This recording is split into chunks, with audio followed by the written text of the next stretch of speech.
नमस्कार, मैं हूं श्वेता झा और आप देख रहे हैं आज तक। और जिस तरह से आप देख रहे होंगे, हमारे दोनों सहयोगी मीनाक्षी और नेहा हमारे साथ जुड़ गई हैं। आपको बता दें कि मीनाक्षी और नेहा दोनों अपने अपने घरों से हमारे साथ जुड़ रही है और इस वक्त मैं आप लोगों के साथ स्टूडियो से जुड़ रही हूं। शाम के 3 बज चुके हैं और हम 3 एंकर्स 1 घंटे तक कोरोना से लेकर लॉकडाउन तक का अपडेट आपके सामने रखने वाले हैं। मेरे साथ नेहा और जैसा कि आपको बताया मीनाक्षी भी हमारे साथ होंगी। जी नेहा।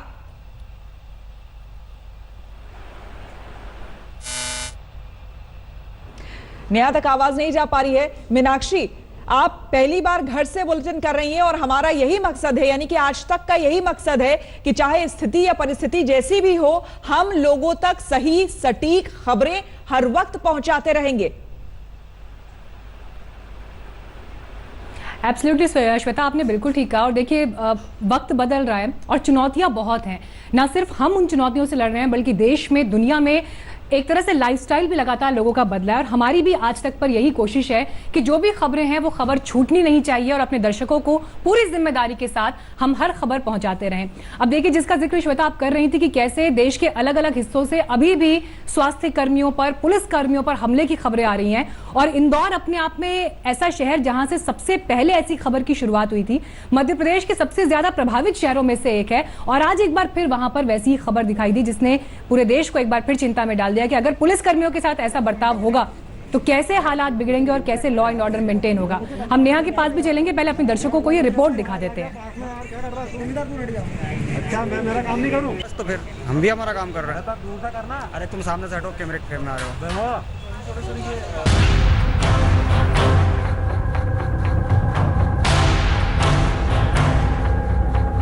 शहर में सन्नाटा पसरा है। कई इलाके सील हैं, सड़कें सुनसान हैं, गलियों में आवाजाही बंद है। लेकिन कोरोना फुल स्पीड में है। मरीजों की तादाद हर दिन बढ़ रही है। महामारी की स्पीड ऐसी कि सरकार से लेकर प्रशासन तक सब अवाक है। कुछ अस्पताल बंद हो गए थे या होने की कगार पे थे, उसको भी हम लोगों ने चालू करा दिया है। कई जगह बोर्ड लगा दिए थे लोगों ने कि कोरोना वायरस की वजह से बंद है, उनको भी सख्ती से चालू कराया है। और लोगों को बोला है कि आज जनता को सेवा की आवश्यकता है, आज करना बाध्यकारी है इनके लिए। उसमें भी आदेश जारी किए हैं। धीरे धीरे अस्पताल की मैनेजमेंट जो ग्रीन अस्पतालों का है, क्योंकि मरीज कोविड से ज़्यादा अन्य श्रेणी के मरीज 90% से अधिक जो है कोविड से भिन्न पेशेंट मरीज रहते हैं, तो उनकी भी चिंता हम लोगों को करनी है। मध्य प्रदेश में कोरोना के कुल मामले बढ़कर 1308 हो गए हैं। उनमें से अकेले इंदौर में मरीजों की संख्या 842 है, जहां पूरे मध्य प्रदेश में 57 लोगों की मौत कोरोना की वजह से हुई है, जिनमें सिर्फ इंदौर के 47 लोग शामिल हैं। जितने भी हाई रिस्क पेशेंट्स हैं, हाई रिस्क कोरोना संभावित पेशेंट्स हैं या संभावित व्यक्ति हैं, उन सबका इंडिविजुअल वही 3000 लोग क्वारंटाइन में हैं हम लोगों के। उन्हीं की सैंपलिंग की थी हम लोगों ने। और अब हमारे पास में हाई रिस्क कॉन्टेक्ट्स की बहुत ज़्यादा संख्या ऐसी है नहीं जिसको हम आइडेंटिफाई करें। हमारे जो भी डेथ रेट थे कब्रिस्तानों के, वो काफ़ी हद तक नॉर्मल हो गए हैं। जो हमारे येलो पेशेंट्स ओपीडी में जा रहे थे येलो अस्पतालों में, उसमें संख्या में बहुत कमी आई है और थोड़ा कंफर्टेबल स्थिति शहर की हुई है। इंदौर में कोरोना के तेजी से बढ़ते मामले ने प्रशासन की नींद उड़ा दी है। लिहाजा महामारी को काबू में करने का काम युद्ध स्तर पर चल रहा है। पूरे शहर को 11 सेक्टर में बांटा गया है। शहर में 10 लाख पर 2000 की सैंपल टेस्टिंग कराई जा रही है। साथ ही शहर में सघन सर्वे पर भी विशेष ध्यान दिया जा रहा है। अभी तक 10 लाख व्यक्तियों का सर्वे पूरा कर लिया गया है। अभी हर रोज 500 टेस्टिंग कराई जा रही है। इंदौर में रेड कैटेगरी के 1700, येलो कैटेगरी के 1300 बेड हैं। मैरिज गार्डन, होटल और हॉस्टल को कोविड सेंटर बनाया जा रहा है। इतना ही नहीं, मरीजों की बढ़ती तादाद को देखते हुए इंदौर प्रशासन ने ओला के साथ चलने वाली टैक्सियों को एम्बुलेंस की तरह इस्तेमाल करने का फैसला किया है। इन तमाम कोशिशों के बीच कोरोना के बढ़ते मामलों ने सैकड़ों सवाल भी खड़े किए हैं। सबसे बड़ा सवाल ये कि स्मार्ट सिटी और क्लीन सिटी के नाम से जाना जाने वाला शहर, जिसे स्वच्छता अभियान के तहत 3 बार अवार्ड मिले हों, आखिर कोरोना की नजर में कैसे चढ़ गया। शहर के कलेक्टर की माने तो कोरोना एयरपोर्ट के रास्ते दाखिल हुआ। मेरा ही मानना है कि एयरपोर्ट के जो यात्रियों की स्क्रीनिंग प्रॉपर होना, उनका होम क्वारंटाइन सख्ती से कराना है। जो भी लोग थे 5-6 हज़ार लोग, उनका सख्ती से होम क्वारंटाइन होता तो उनको अगर कहीं बाहर की जो फ्लाइट्स आ रही हैं, उनसे जो मेंबर्स आ रहे हैं वो कहीं शहर में ना घूमें। मेन तो फ्लाइट से ही आया है, एयरपोर्ट के माध्यम से ही आया है पूरा ये। मतलब ये कि कोरोना को रोकने के लिए स्क्रीनिंग वक्त पर शुरू नहीं हुई और जब हुई भी तो ठीक से नहीं की गई। कोरोना संक्रमित मरीज शहर में आते गए और मामला बढ़ता गया। अब तो रफ्तार बढ़ रही है, लेकिन सरकार और प्रशासन को उम्मीद है कि जल्द ही सब कुछ काबू में हो जाएगा। इंदौर से धर्मेंद्र शर्मा के साथ आज तक ब्यूरो। बेहद दुर्भाग्य की बात है कि इस तरह की खबरें बार बार सामने आ रही है। ये दूसरा मामला है इंदौर में। इससे पहले भी एक केस सामने आ चुका है, जबकि एक टीम गई थी वहां पर, मीनाक्षी और नेहा, हम सबने ये खबर पढ़ी थी। नेहा, एक टीम वहां पर गई थी जिसमें हमने देखा था कि किस तरह से स्वास्थ्य कर्मियों को दौड़ा दौड़ा कर मारा गया था, उन्हें वहां से भागना तक पड़ गया था। हालांकि बाद में केस भी हुआ उन पर, लेकिन अब फिर एक नया मामला सामने आया है और यहाँ तो चाकू से हमला किया।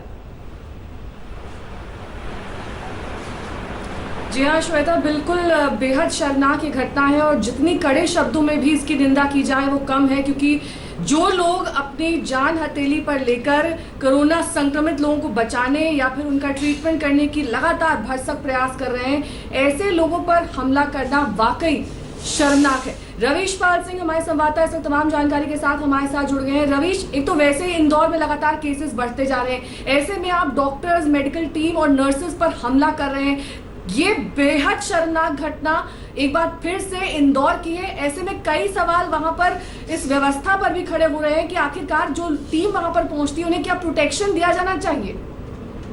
देखिए, आपको बता दें कि ये जो घटना आज इंदौर में हुई है, ये स्वास्थ्य कर्मियों पे सीधे अटैक का मामला फिलहाल नहीं है। हालांकि इस मामले में पुलिस ने एक आरोपी को गिरफ्तार कर लिया है। बताया जा रहा है कि जिस इलाके में पलासिया के जिस इलाके में इंदौर का पलासिया इलाका है जहाँ पे ये हमला हुआ है, वहाँ पे इलाके के जो दो बैड कैरेक्टर हैं वो आपस में लड़ाई कर रहे थे। उनका आपस में एक पुराना विवाद चल रहा है क्षेत्र में, उसी को लेकर के वो आपस में लड़ रहे थे। और इसी दौरान जो स्वास्थ्य कर्मियों की टीम है, जिसमें 3 महिला आशा वर्कर भी थी, ये उस इलाके में सर्वे के लिए गई हुई थी। सर्वे के लिए जब ये जाते हैं तो इन सबको निर्देश दिए गए हैं कि सर्वे के दौरान ये जो डाटा कलेक्ट करेंगे उसे अपने मोबाइल के ऐप में उन्हें डालना होता है, उसकी एंट्री करनी होती है, तभी वो अक्षांश और दीक्षांश के आधार पे। रमेश, आपको रोकना चाहेंगे, इंदौर के डीसीपी हरिनारायण चारी हमारे साथ जुड़ गए हैं। सर, आपसे यहां पर जानना चाहेंगे, इस तरह के मामले, एक तरफ पूरी तरह से लॉकडाउन है, कर्फ्यू जैसे माहौल है, उस बीच भी इस तरह के हमले किस तरह से सामने आते हैं कि एक पूरी जो स्वास्थ्य की टीम जा रही है उन पर कभी चाकू से हमला होता है, कभी ईंट पत्थर से हमला होता है। जी हाँ, इस घटना के बारे में बताना चाहूंगा। एक सुबह एक ऐसी घटना हुई, लेकिन इस घटना की वस्तु स्थिति इस प्रकार थी कि दो पड़ोसियों के बीच में विवाद हो रहा था और इसमें एक टीम जो थी, एक महिला वहां सर्वे कर रही थी, उसमें झगड़े करने वाले जो 2 पक्ष थे, उसमें से एक पक्ष को ऐसा लगा कि शायद वो उस घटना की रिकॉर्डिंग कर रही हैं, इसलिए उसने उनसे मोबाइल छीना। बहरहाल उस मामले में स्वास्थ्य टीम पे हमले जैसी कोई घटना नहीं थी, नहीं इसमें किसी को चोट आई। जो व्यक्ति को चोट आई उनके आपसी झगड़े के कारण चोट आई थी, इसलिए इसमें किसी स्वास्थ्य टीम पर या फिर किसी सर्वे की टीम पर हमले जैसी घटना बिल्कुल नहीं थी। ये एक भ्रमबस की रिकॉर्डिंग हो रही है और इस कारण किया गया, उस तरह की घटना थी। बहरहाल इस मोबाइल छीनने की घटना को भी गंभीरता से लिया गया, इसमें तत्काल प्रकरण पंजीबद्ध किया गया और आरोपी को भी तत्काल गिरफ्तार कर लिया गया है। डीसीपी सर, आपने बहुत इंपॉर्टेंट बात यहाँ पर हमारे साथ शेयर की है, लेकिन मैं चाहूंगी कि जो व्यूअर हमारे साथ जुड़े हुए हैं, आप प्लीज उन्हें भी ये बात एक बार क्लैरिटी के साथ बताएं कि जो ये अफवाहें अचानक फैल जाती हैं कि घटना कुछ और हुई है, उसका कुछ और वर्जन जाता है, ऐसी अफवाहों को रोकने के लिए पुलिस के पास क्या सिस्टम है, क्योंकि ये वो वक्त नहीं है जब हम इस तरह की अफवाहों का अफोर्ड कर सकते हैं। जी हाँ, बिल्कुल आपने सही कहा। तत्काल जैसी जानकारी पता चली थी, पुलिस के सभी वरिष्ठ अधिकारी पहुंचे थे, मामले को बड़ी गंभीरता से लिया गया और तत्काल जब घटना की वस्तु स्थिति पता लगी तो इसका खंडन भी जारी किया गया था। घटना का जितना जो पक्ष था, यानी कि मोबाइल छीनने जैसी घटना, उसको बड़ी गंभीरता से लिया गया, उसमें कार्रवाई की गई, तत्काल उसमें आरोपी भी गिरफ्तार किया गया। लेकिन घटना दूसरे तरीके से, जिस तरह से प्रोजेक्ट हुई कि हमला हुआ, उस तरह की घटना बिल्कुल नहीं थी और वस्तु स्थिति से बहुत कोसों दूर थी।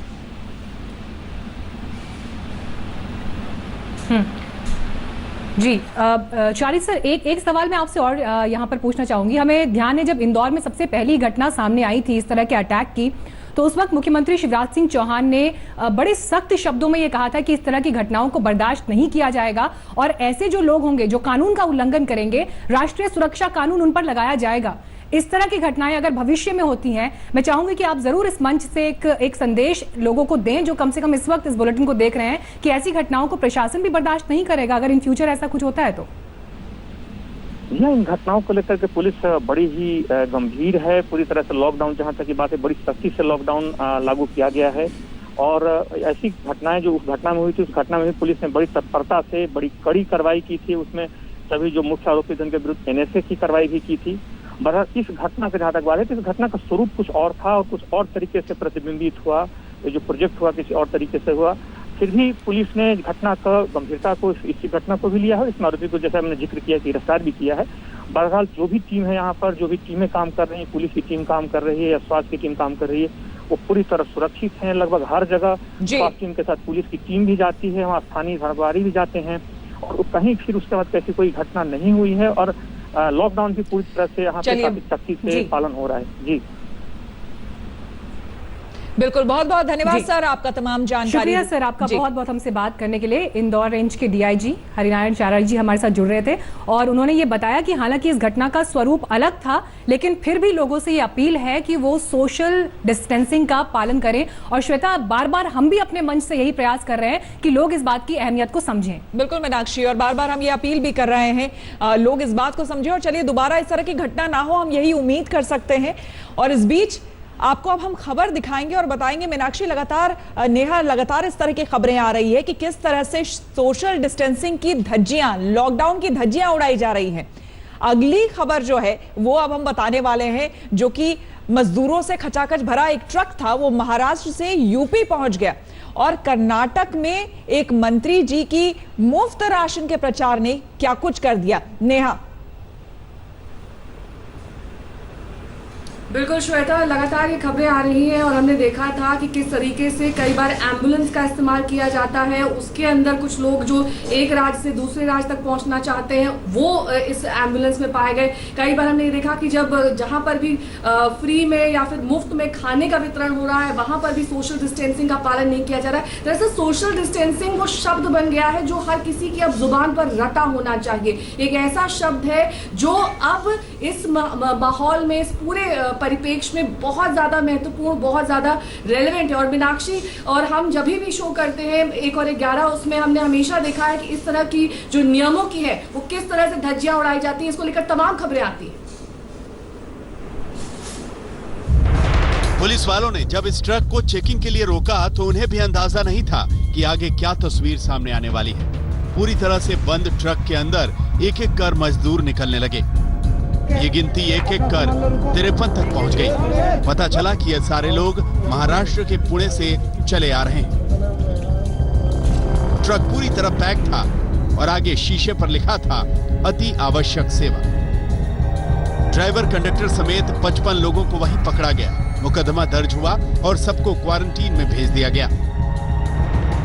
वहाँ से राशन नहीं मिला था, खाने का व्यवस्था नहीं था। जो महाराष्ट्र वाले उनको मिल रहा था, हमको नहीं मिला था।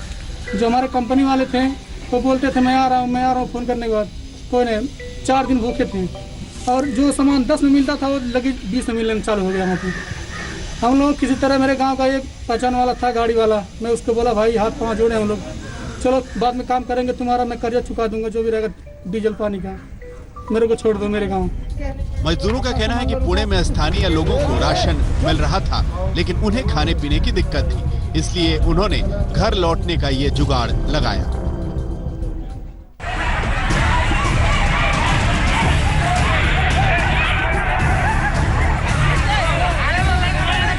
और ये दूसरी तस्वीर देखिए, कर्नाटक के बेल्लारी में लॉकडाउन के बीच हजारों लोग जुट गए। राज्य के ही एक मंत्री आनंद सिंह ने इश्तेहार लगवाया था कि लोगों को मुफ्त राशन दिया जाएगा। बस फिर क्या था, तय जगह पर तय समय पर लोग जमा हो गए। पुलिस के लिए हालात पर काबू पाना मुश्किल था।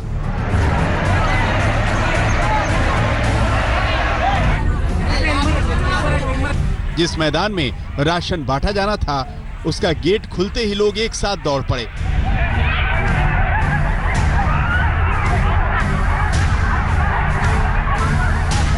फिर किसी तरह लाइन तो लगाई गई, लेकिन इसका कोई मतलब नहीं रहा। क्या लॉकडाउन के बीच घर घर जाकर ये राशन नहीं पहुंचाया जा सकता था? क्या बिना पोस्टर बैनर लगाए, बिना किसी प्रचार के लोगों को खाना नहीं दिया जा सकता था? कोरोना संकट और लॉकडाउन के बीच ऐसी लापरवाही के लिए जिम्मेदार कौन है?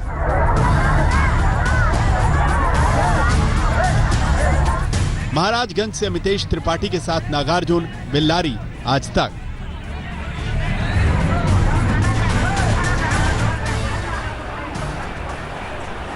तो लगातार देश के अलग अलग हिस्सों से आप हमारी ये रिपोर्ट्स देख रहे हैं। नेहा मेरे साथ इस वक्त मौजूद है, श्वेता झा मेरे साथ स्टूडियो से इस वक्त मौजूद हैं और श्वेता सिंह इस वक्त मौजूद है कनॉट प्लेस में। श्वेता, लगातार पिछले कई दिनों से आप दिल्ली के अलग अलग हिस्सों में पहुंच रही हैं और क्या वहां के हालात हैं ये देख रही हैं, लेकिन हॉटस्पॉट्स जो है वो इस वक्त सबसे बड़ी चिंता का विषय देश की राजधानी के मद्देनजर बने हुए हैं। क्या परिस्थितियां आप देख रहे हैं इन हॉटस्पॉट्स के मद्देनजर? मीनाक्षी, हॉटस्पॉट्स की संख्या दिल्ली में लगातार हर दिन रिवाइज की जा रही है। कुल मिलाकर 66 हॉटस्पॉट्स हो गए। अगर हम जिलेवार देखें तो बहुत छोटा सा बारीक इलाका आपको नजर आएगा जो इन हॉटस्पॉट जोन से आपको अलग दिख जाएगा। लेकिन दिल्ली में बहुत बारीकी से हॉटस्पॉट्स इसीलिए हो रहे हैं क्योंकि आप देखेंगे किसी इलाके में कुछ गलियों को कह दिया जाता है कि ये हॉटस्पॉट्स हैं, किसी इमारत को हॉटस्पॉट कह दिया जाता है और ये बहुत ज़रूरी है क्योंकि अगर वहाँ से संक्रमण निकल रहा है, जैसे यहाँ पर 6 का पहले रखा गया कि 6 या उससे अधिक संक्रमित होंगे तो वहाँ पर हॉटस्पॉट होगा, या फिर उसके बाद 3 की भी बात की गई, फिर 1 तक ये मामला है कि एक भी मामला अगर कहीं से आ जाएगा तो उसे हॉटस्पॉट मानकर हम वहाँ पर कंटेन कर देंगे उस इलाके को। तो इस तरीके से चल रहे हैं। अब इसका सीधा फायदा इस तरीके से होता है कि अगर आप कंटेन कर दे रहे हैं वहीं पर उस इन्फेक्शन को, तो उसके आगे वो फैल नहीं सकता। दूसरी चीज जिस पर ध्यान रखा जाता है कि तमाम लॉकडाउन के बावजूद कई इलाकों को हमने देखा, हालांकि वहां पर लोगों की मजबूरियां भी थी कि छोटे छोटे घर हैं और एक एक घर में एक एक कमरे के मकान में 6 से 10 लोग रहने को मजबूर हैं, तो वो भी पूछते हैं कि हम बाहर जाएं तो बाहर न जाएं तो और क्या करें। लेकिन वैसे इलाकों को भी, ताकि पूरे सड़कों पर निकलकर और लॉकडाउन की धज्जियां न उड़ाई जाएं, इसलिए उन इलाकों को भी जहां पर लोग मान नहीं रहे थे लॉकडाउन को, वहां पे भी एक तरह से हॉटस्पॉट की घोषणा की गई। निजामुद्दीन बस्ती जहां पर हमने देखा है, जहां से मरकज से मामला निकलना शुरू हुआ, उस दिन से जब कहीं पर हॉटस्पॉट डिक्लेयर नहीं हुए थे, उस दिन से वहां पर आज तक हॉटस्पॉट है, इसके बावजूद कि वहां पर आपको मामले उस तरीके से नजर नहीं आते। तो एहतियातन है ये सारी चीजें और मुझे लगता है कि दिल्ली जैसे बड़े इलाके में, विस्तृत इलाके में इस तरह की चीजें काम आ रही हैं।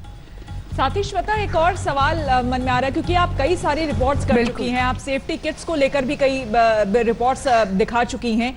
कुछ मामले अब ऐसे सामने आ रहे हैं जिसमें देखा जा रहा है कि ठीक होने के बावजूद अब रिपीट हो रहे हैं केसेस। जो लोग ठीक हो गए हैं उनके भी फिर से टेस्ट हो रहे हैं तो पॉजिटिव केसेस आ रहे हैं। ऐसे में चिंता बढ़ जाती है।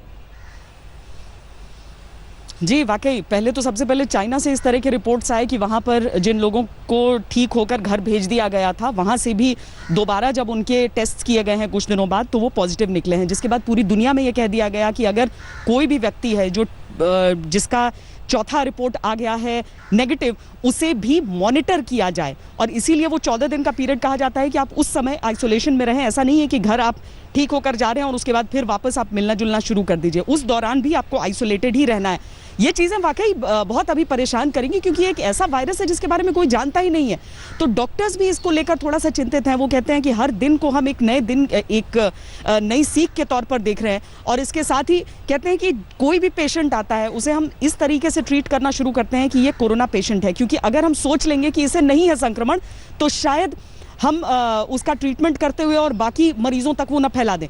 तो डॉक्टर्स भी बहुत ज़्यादा एहतियात बरत रहे हैं इसी तरह की इसके सिम्टम्स को देखते हुए।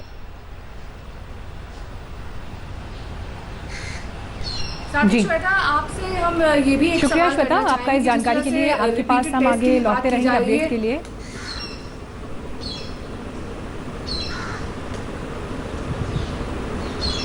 जी नेहा, आप अपना सवाल पूरा कर लें फिर आगे बढ़ते हैं। तो श्वेता से मैं ये पूछ रही थी दरअसल मीनाक्षी कि अगर रिपीटेड टेस्ट के बावजूद भी आप कोरोना पॉजिटिव आते हैं, ऐसे में अगर आपका वो इलाका जिसे हॉटस्पॉट माना गया था आपके केस की वजह से, क्या उसे दोबारा सील किया जा सकता है, वहां पर दोबारा उसे हॉटस्पॉट माना जा सकता है? कई ऐसी चीजें हैं श्वेता जिसके बारे में आपको ज्यादा क्लैरिटी होगी क्योंकि आप ग्राउंड वर्क करती हैं, ग्राउंड रिपोर्ट करती हैं। ऐसे में आपको मालूम चलता होगा कि प्रशासन को किस तरह के निर्देश वहां पर दिए गए हैं अगर इस तरह के रिपीटेड केसेस आते हैं तो। नेहा, हॉटस्पॉट्स को सीधे तरीके से ना लॉकडाउन से जोड़ दिया गया है। तो अगर कोई इलाका हॉटस्पॉट घोषित किया जा चुका है तो वो लॉकडाउन की अंतिम तारीख तक उसमें कोई रिवीजन का सवाल ही नहीं उठता है। भले ही चूंकि ये वो इलाके हैं और दिल्ली जैसा इलाका चूंकि नेहा, क्योंकि यहाँ पर देश के बाकी हिस्सों से अलग थोड़ी व्यवस्था है। यहाँ पर अगर मैं हकीकत बयां करूं तो यहाँ पर आम सिटीजन्स भी मुझे लोगों के हित के लिए काम करते दिखे, मुझे एमसीडी भी काम करती दिखी, मुझे दिल्ली सरकार भी काम करती दिखी। एक समन्वय बहुत ज़रूरी होता है ऐसे समय में, और ये अलग अलग चाहे शेल्टर होम से लेकर इन हॉटस्पॉट्स तक आप कहीं भी देख लीजिए, वहाँ पर आपको दिखेगा कि एक कोशिश चल रही है। और ये हॉटस्पॉट्स इसीलिए यहाँ पर चूंकि एक बिल्डिंग अगर है तो वहाँ पर डिलीवर किए जा रहे हैं सामान, और वो अगर बिना बाधा के चल रहे हैं, कोई किसी को बहुत मुश्किल है तो वो नीचे पुलिस वालों से या पैरामिलिट्री के जो जवान नीचे हैं उनसे कहता है तो वो हो जाता है। तो दिल्ली अपने हॉटस्पॉट्स को इस तरीके से मैनेज कर रही है इस समय। बिल्कुल श्वेता, बहुत बहुत धन्यवाद आपका हमारे साथ जुड़ने के लिए और ये तमाम जानकारी हमसे शेयर करने के लिए।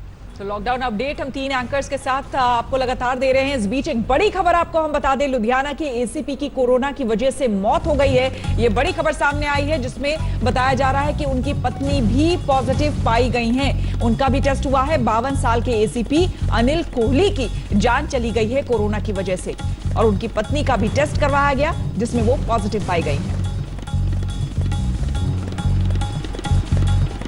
तो ये एक बड़े संकट की घड़ी पूरे परिवार के लिए, लेकिन हमें ये समझना होगा कि फ्रंट लाइन पर जो लोग ये काम कर रहे हैं, कम से कम उनके काम को आसान बनाने के लिए हम अपने घरों में रहें ताकि उनके ऊपर ज़्यादा मुश्किल और परेशानी ना आए इन नियमों का पालन करवाने के लिए।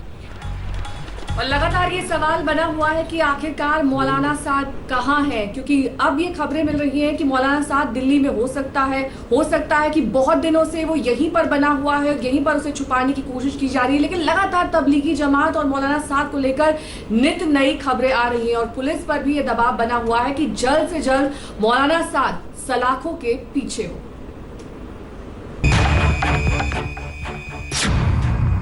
क्या आपने इस शख्स को देखा है?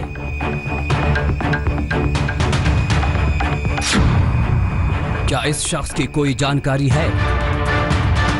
कोरोना के संक्रमण काल में आखिर कहां लापता हो गया सबसे बड़ा आरोपी? जिस मौलाना साद के पीछे पुलिस पड़ी है, जिसे ईडी की तलाश है, जिसे सुरक्षा एजेंसियां दिन रात ढूंढ रही है, वो कहां छुपा है? मरकज का ये मुखिया भले ही सामने नहीं आ रहा है, लेकिन उसका एक ऑडियो फिर सामने आया है। ये सब्र के जरिए इन रुकावटों से गुजरा जाता है, सब्र के जरिए रुकावटों से गुजरा जाता है। इसलिए हुजूर अकरम सल्लल्लाहु अलैहि वसल्लम को सब्र की बहुत तलकीन की गई है, सब्र की बहुत तलकीन की गई कि आप सब्र करें, आप सब्र करें, आप सब्र करें, क्योंकि आपको सताने वाली 2 किस्में हैं, एक बाहर रहकर सताने वाले, एक साथ रहकर सताने वाले। जी हाँ, अंबिया अलैहिस्सलाम को सताने वालों की किस्म एक थी, सिर्फ कुफ्फार।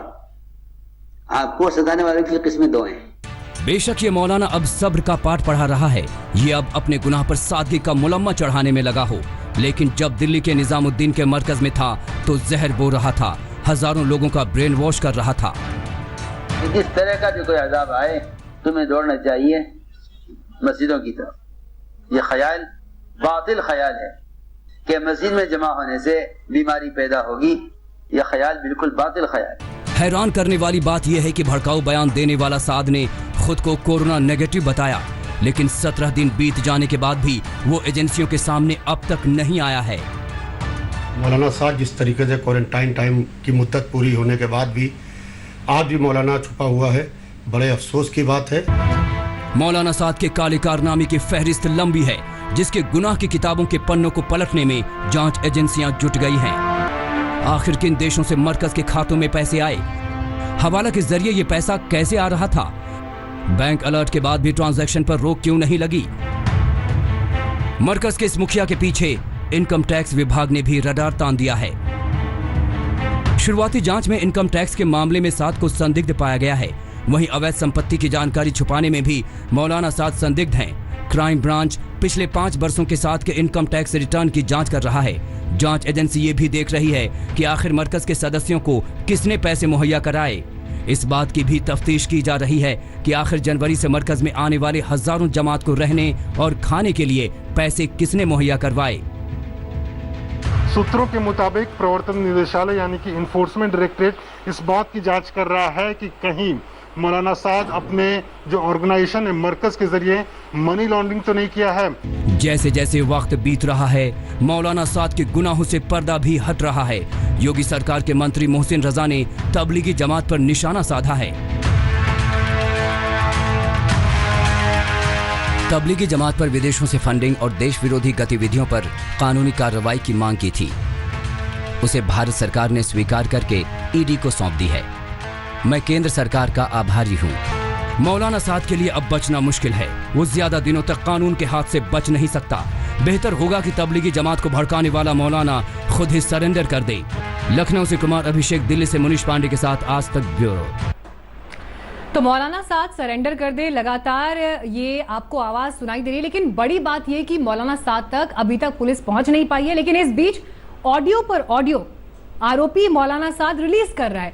लेकिन सबसे बड़ी चुनौती यह है कि यहां पर जिस तरह का माहौल जमात के जो केसेस सामने आए उसके बाद बना, तो कैसे मौलाना साद की भूमिका अहम हो सकती थी और कैसे जो माहौल आज की तारीख में है वो माहौल ऐसा नहीं बल्कि बेहतर हो सकता था और क्या भूमिका इसकी हो सकती थी, इस पर हमने तैयार की है यह खास रिपोर्ट। यह ख्याल बातिल ख्याल है कि मस्जिद में जमा होने से बीमारी पैदा होगी। यह ख्याल बिल्कुल बातिल ख्याल है। और मैं कहता हूँ अगर तुम्हें तुम्हारे तजर्बे में यह नजर भी आ जाए कि मस्जिद में आने से आदमी मर जाएगा तो इससे बेहतर मरने की जगह कोई हो नहीं। तबलीगी जमात का धर्म और कर्म है अपने मजहब का प्रचार करना, लेकिन उसी जमात के मुखिया का बयान सुनिए कैसे वो बेसिर पैर की बातें कर रहा है। हर हाल में इस बात पर गौर करो अल्लाह हमसे क्या चाहते हैं और मोहम्मद सल्लल्लाहु अलैहि वसल्लम ने इस मौके पर क्या किया है, साहबा किराम का क्या मामूल है।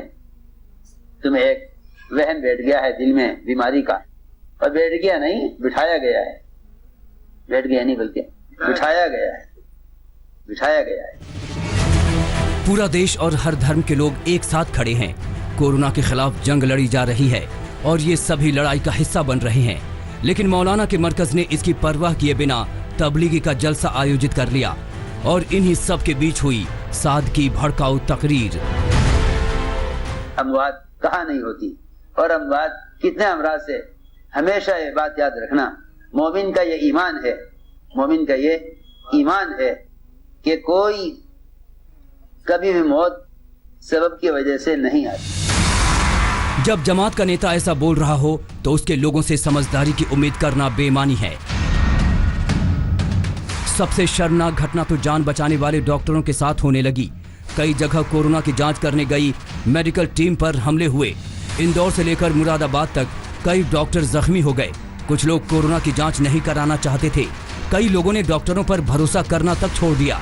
कुछ जगहों पर तो जमाती मस्जिदों में जा छिपे। उनमें से कई रिहायशी इलाकों में भी अपनी पहचान छिपाकर बैठे रहे। नतीजा ये हुआ कि वैसे लोगों में कोरोना की पहचान होते होते काफी वक्त बीत गया और हालात बिगड़ते चले गए। दिल्ली के मरकज से 23 मार्च को करीब 1500 जमाती तमाम राज्यों में चले गए थे, लेकिन तब तक मरकज की असलियत सामने नहीं आई थी। जब वहां से जमातियों को निकालने का काम शुरू हुआ तब आई असली तस्वीर। उस वक्त तक तबलीगी दावा कर रहा था कि मरकज में 1000 लोग फंसे हैं, लेकिन उनकी संख्या 2300 से ज्यादा हो गई। इनमें से बड़ी संख्या कोरोना पीड़ितों की थी। हालात गंभीर होने और जान पर बन आने के बाद फौरन मौलाना साद ने नई अपील जारी की। उसने कहा कि सभी लोग सरकार के फैसले का साथ दें, लॉकडाउन का पालन करें। वो खुद भी क्वारंटीन हो गया। क़वानीन का, डॉक्टर की हिदायत का बेशक एहतमाम करें, ये हम सब की जिम्मेदारी है और सारे आलम में करना चाहिए। कानून की रियायत करना और डॉक्टर की हिदायत की रियायत करना ये हमारा बुनियादी उसूल है। ये दावत तबलीग का बुनियादी उसूल है। सवाल है कि क्या ये कोरोना संकट भीषण होने से टाला जा सकता था? मौलाना का प्रभाव देखते हुए इससे इनकार नहीं किया जा सकता, लेकिन इसने ईमानदारी नहीं दिखाई। नतीजा हुआ कि देश के कई शहर कोरोना के हॉटस्पॉट बन गए। आज तक ब्यूरो। और एक बार फिर उस बड़ी खबर का हम रुख करेंगे जो बुलेटिन की शुरुआत में हमने आपको दिखाई थी। लुधियाना के एसीपी अरुण कोहली ने कोरोना के आगे अपनी जंग हार दी है। जी हाँ, आपको बता दें उनकी मृत्यु हो गई है। कोरोना संक्रमण उन्हें हुआ था, वो पॉजिटिव पाए गए थे।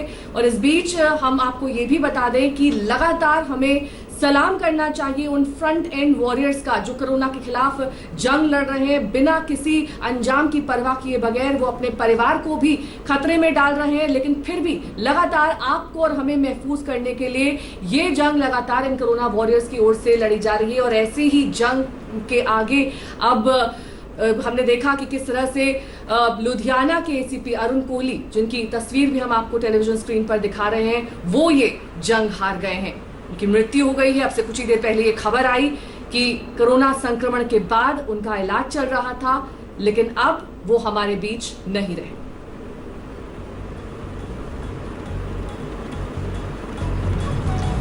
एसीपी अनिल कोहली 52 साल के लुधियाना के एसीपी अरुण कोहली, उनकी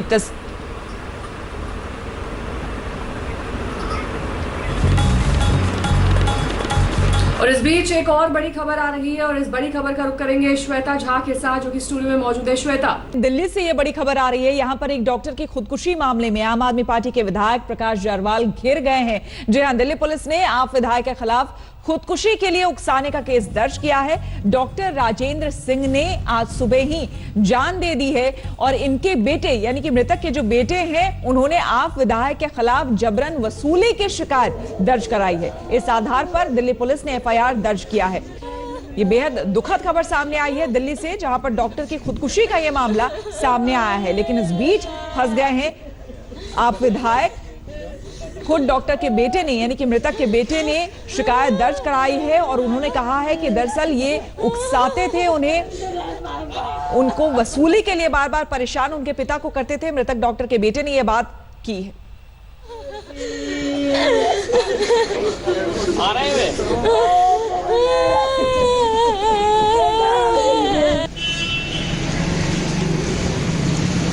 हमारे संवाददाता अनुज मिश्रा हमारे साथ जुड़ गए हैं ज्यादा जानकारी के साथ।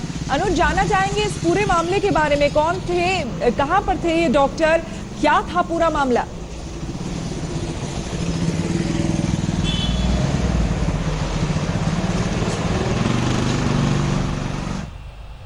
अनुज, अगर आपको मेरी आवाज मिल पा रही है तो हम जानना चाहेंगे इस पूरे मामले के बारे में।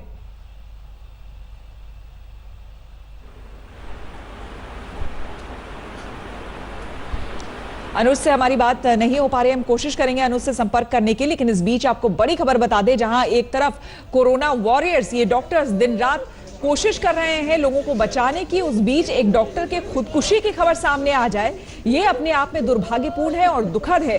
हालांकि आपको बता दें कि आज सुबह ही ये मामला सामने आया है, जबकि एक डॉक्टर ने फांसी लगाकर अपनी जान दे दी। उनका परिवार इस वक्त बेहाल है, परेशान है, रो रो कर परिवार वालों का बुरा हाल है। दिल्ली के ये डॉक्टर थे जिन्होंने खुदकुशी की है, लेकिन आम आदमी पार्टी के विधायक प्रकाश जारवाल जो हैं इस पूरे मामले में घिर गए हैं। दिल्ली पुलिस ने आप विधायक के खिलाफ खुदकुशी के लिए उकसाने का मामला भी दर्ज कर लिया है। इस बीच डॉक्टर राजेंद्र सिंह ने आज सुबह फांसी लगा ली।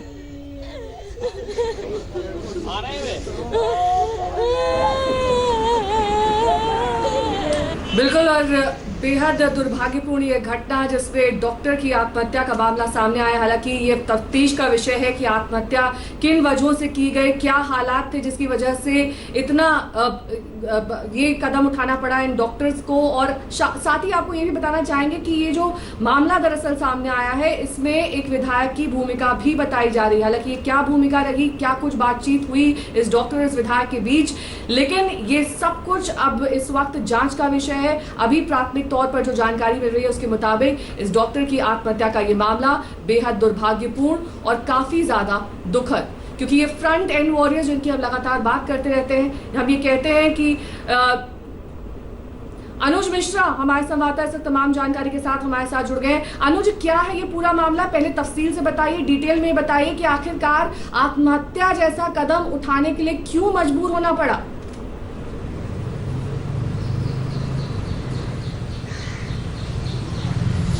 जी देखिए, सुबह के वक्त पुलिस को एक कॉल मिली कि एक शख्स जो है वो उसने खुदकुशी कर ली है, जिसके बाद पुलिस मौके पर पहुंची।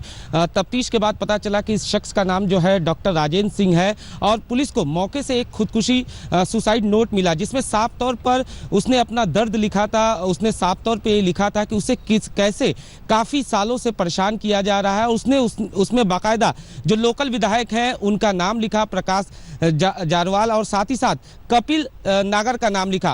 उसमें साफ तौर पे ये लिखा गया कि किस तरीके से उसे लगातार धमकियां मिल रही थी, उसे परेशान किया जा रहा था और इसी वजह से वो परेशान होकर उसने ये कदम उठाया। पुलिस ने तफ्तीश शुरू की। पुलिस को कुछ ऑडियो क्लिप्स भी मिले जिसमें साफ तौर पर ये बात सामने आई कि कहीं ना कहीं लोकल विधायक की तरफ से इस शख्स को फ़ोन किया गया था और पैसों की लेन देन का ये पूरा मामला था, जिसके बाद पुलिस ने फिलहाल लोकल विधायक कपिल नागर और कुछ और लोगों के खिलाफ मामला दर्ज किया है। खुदकुशी के लिए उकसाने, एक्सटॉर्शन और कई और धाराओं के तहत पुलिस ने फिलहाल मामला दर्ज कर लिया है। पुलिस ने मौके से जो सुसाइड नोट मिला है, साथ ही साथ जो कंप्लेनेंट है, जो मृतक हैं, उनका जो बेटा है उसने जो शिकायत दी है उसके आधार पर पुलिस ने मामला दर्ज किया है। पुलिस का यही कहना है कि तफ्तीश किया जा रहा है, लेकिन बेहद दुखद ये खबर है। डॉक्टर ने जिस तरीके से वो सुसाइड नोट है उसमें साफ तौर पर डॉक्टर ने अपने दुख को बयां किया है। उसने साफ तौर पे ये लिखा है कि वो इतना परेशान हो चुका था, वो अपने बच्चों से बेहद प्यार करता था, वो अपने परिवार से बेहद प्यार करता था, लेकिन उसका जीना दुश्वार कर दिया गया था, जिसकी वजह से उसने ये कदम उठाया। फिलहाल पुलिस का यही कहना है कि जो चीज़ें उन्हें मिली हैं वो कहीं ना कहीं लोकल विधायक और कपिल नागर के खिलाफ थी, जैसे कि सुसाइड नोट की बात की जाए या ऑडियो क्लिप की बात की जाए, और इसी आधार पर पुलिस मामले की तफ्तीश को आगे बढ़ा रही है। जी अनुज, जिस तरह से विधायक जारवाल का नाम सामने आ रहा है, मुख्यमंत्री अरविंद केजरीवाल जब भी प्रेस कॉन्फ्रेंसेस में सामने आए उन्होंने खुद ये कहा है कि डॉक्टर, सफाई कर्मी, पुलिसकर्मी ये इस वक्त फ्रंट लाइन पर हैं। उनकी इज्जत करना, उनके लिए, उनकी मदद करने के लिए तमाम काम करना इस वक्त सबकी जिम्मेदारी भी है। जिस तरह से जारवाल का नाम सामने आया, अभी क्या कोई रिएक्शन आम आदमी पार्टी की तरफ से इस पर, खुद विधायक की तरफ से कोई सफाई, कोई ऑफिशियल रिएक्शन आया है?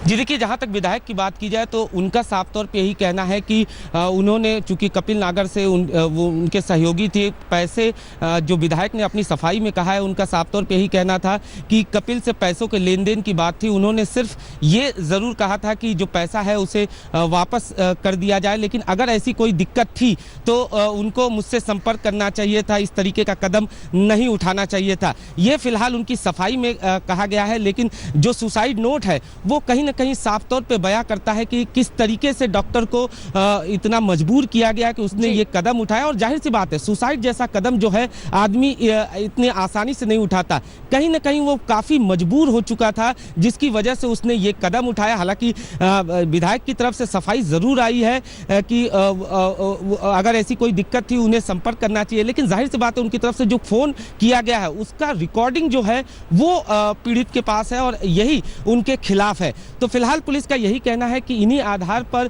कार्रवाई की जा रही है। लेकिन जैसा कि आपने कहा, वाकई में जो समय चल रहा है कोरोना महामारी का जो समय चल रहा है, ऐसे में विधायक जो लोग भी हैं, वो फ्रंट लाइन के जो लोग हैं, इनको कहीं ना कहीं इस तरीके से मजबूर नहीं करना चाहिए। और जैसा कि सुसाइड नोट में लिखा है उसमें यह भी कहा गया है कि उसे लगातार कंटिन्यू परेशान किया जा रहा है और एक दिन पहले भी उसे इसी तरीके, जांच का विषय है, पुलिस इन्वेस्टिगेट करेगी पूरे मामले को। और आपने बिल्कुल सही कहा कि कोई यूं ही खुदकुशी नहीं कर लेता, ये बहुत बड़ा स्टेप है जो डॉक्टर ने उठाया है। अब ऐसे में आम आदमी पार्टी और अरविंद केजरीवाल, उम्मीद है कि इस खबर को देखने और समझने के बाद जरूर जो सही है वो फैसला वो करेंगे और निश्चित तौर पर परिवार वालों को इंसाफ मिले, हम यही चाहेंगे। नमस्कार, मैं हूं अंजना ओम कश्यप। हमें उम्मीद है ये वीडियो आपको पसंद आया होगा।